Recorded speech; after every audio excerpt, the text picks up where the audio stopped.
তো টেক্সটটাকে আমি বেগুনের উপরে নিয়ে আসলাম, দেন এটাকে আমি একটু এতটুকু বড় করে দিলাম। দেন এটাকে আমরা শিফট ক্লিক করে একটু চ্যাপটা করে দিলাম। ওকে, এখানে বসিয়ে দিলাম, টিক মার্কে ক্লিক করে দিলাম। তো এখন আমরা টেক্সটটাকে সিলেক্ট করলাম, সিলেক্ট করে এখানে যে টেক্সটের যে লেয়ারটা রয়েছে সেই লেয়ারে রাইট বাটন ক্লিক করে আমরা কনভার্ট টু শেপে ক্লিক করে দেবো, তাহলে এটা শেপে পরিণত হয়ে যাবে। দেন কিবোর্ড থেকে কন্ট্রোল টি দিয়ে ট্রান্সফর্ম করব, এখানে যে ওয়ার্প অপশনটি রয়েছে সেখানে ক্লিক করব। ক্লিক করার পর আমরা এটাকে ওয়ার্প করে নেব। ওকে,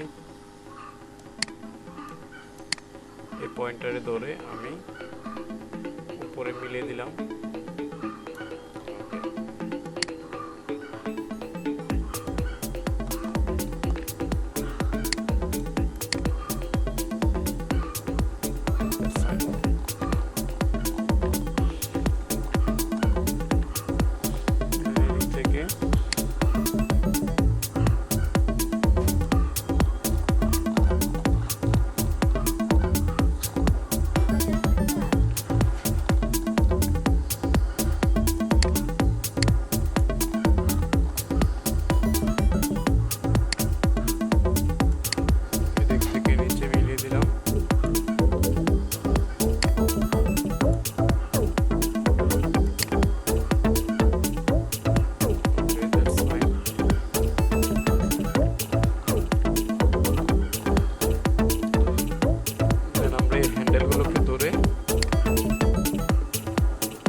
ওকে, দেন আমরা টিক মার্কে ক্লিক করে দিলাম।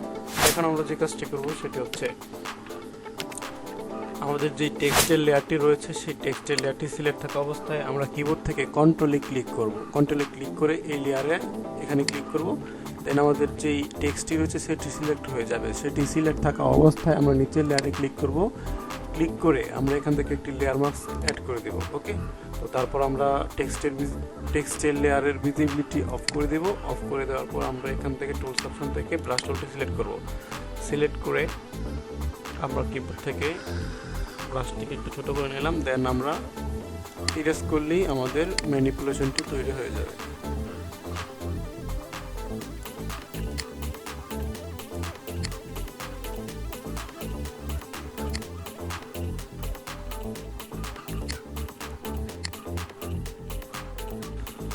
তারপর কিবোর্ড থেকে আমি ব্র্যাকেট অপশনে ক্লিক করে ব্রাশটিকে আরেকটু ছোটো করে নিলাম। আপনারা এখান থেকেও ব্রাশের সাইজটা ছোটো করে নিতে পারেন। আমি দিক থেকে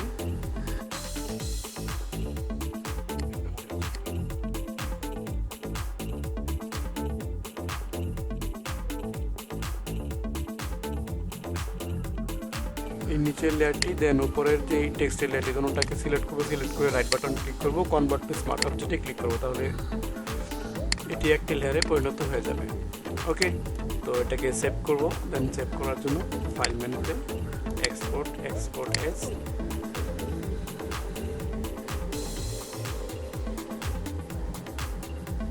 দেন জেপিজি সিলেক্ট থাকা অবস্থায় আপনারা চাইলে পিএনজিও সেভ করতে পারেন। এখান থেকে এক্সপোর্টে ক্লিক করলাম, ডেস্কটপ, এখানে ফাইল নেম দিয়ে দিবেন,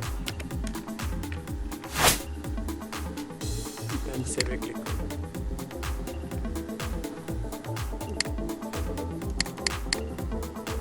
এই হচ্ছে আমাদের ম্যানিপুলেশন।